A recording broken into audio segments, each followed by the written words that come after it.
Welcome to Families Future Present. Today I'm looking forward to speaking with Dr. Denise Whitehead, an assistant professor in sexuality, marriage, and family studies at St. Jerome's University at the University of Waterloo.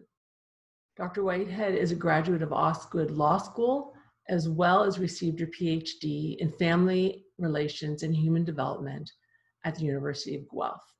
Dr. Whitehead has been at the forefront of research that has sought to understand the child's perspective of shared custody and is regularly invited to speak with judges, family law professionals, and family law agency staff about her research. I'm delighted to have Dr. Whitehead join me today on Families Future Present to talk about shared parenting from a child's perspective.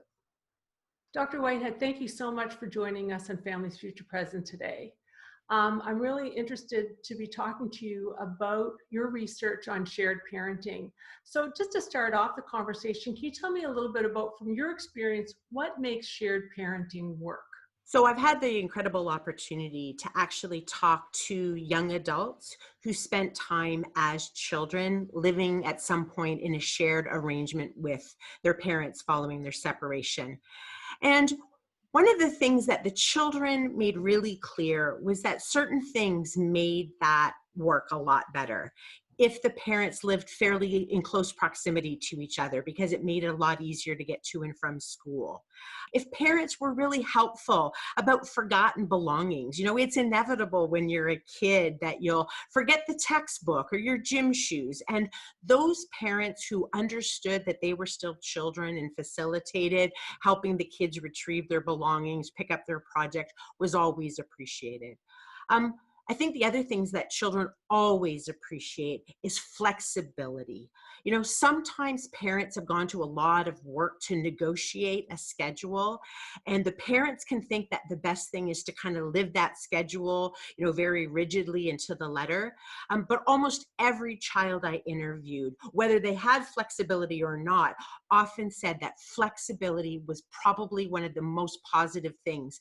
And that meant things like respecting that if, let's say, dad wanted to go to a family reunion weekend, but usually the kids were scheduled to be with mom, the kids being able to go to that event meant a lot. Or let's say you had an adolescent who was studying for an exam and they really didn't want to change over households for a couple of nights because they were really busy. Parents who were really understanding and said, of course, absolutely, whatever works for you. Those children not only tended to enjoy shared parenting more, but actually tended to be more likely to stay in a shared parenting arrangement because it had those little abilities to make modifications that helped it work better for them. So what does your research suggest that the experience of kids are, you've talked about what works. What are some of the pitfalls? What are some of the challenges for shared parenting? Yeah, so sometimes we think that if parents live in relative close proximity, sort of being within 10 or 20 kilometers of each other, that's sort of sufficient. But, one of the things I found, for instance, is if one or the other parent lives sort of outside the proper school boundary and the other child then becomes dependent on one of the parents for transportation, or, for instance, can't take a school bus, or can't even use public transportation if they're in high school, that can be really limiting. The child may find that they're being dropped off at school far earlier than they should be. If they're in high school, it often means that they don't feel that they can have the access to hang out with their friends after school, to do a part-time job, to participate in extracurricular activities. And so those are the things that are really, really challenging for the kids when they have that. I think the most disappointing piece for some children is that parents are so fixated sometimes on 50-50 that the parents can be punitive towards the child when the child shows any resistance to doing this on an equal basis.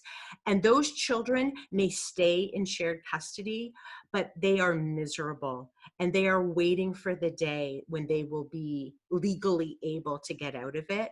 And so I guess one of my big piece of advice to parents would always be to play the long game. Sometimes you think you're negotiating about 6 months or the rest of their childhood, but the truth is children grow and change a lot. Your own life may change. And custody arrangements, whatever they be, should always be open to revision depending upon what people need, particularly children. And understanding that the relationship you want with your child is, what do you want when they're a young adult or when they're an adult themselves and they get to make the choice. You want your child to have such a close relationship with you that wasn't built on rigid time, but was really built on a quality relationship. So if you did have one kind of big takeaway message for parents who are, trying to figure out what a parenting plan might look like for their family after separation, what advice would you give them?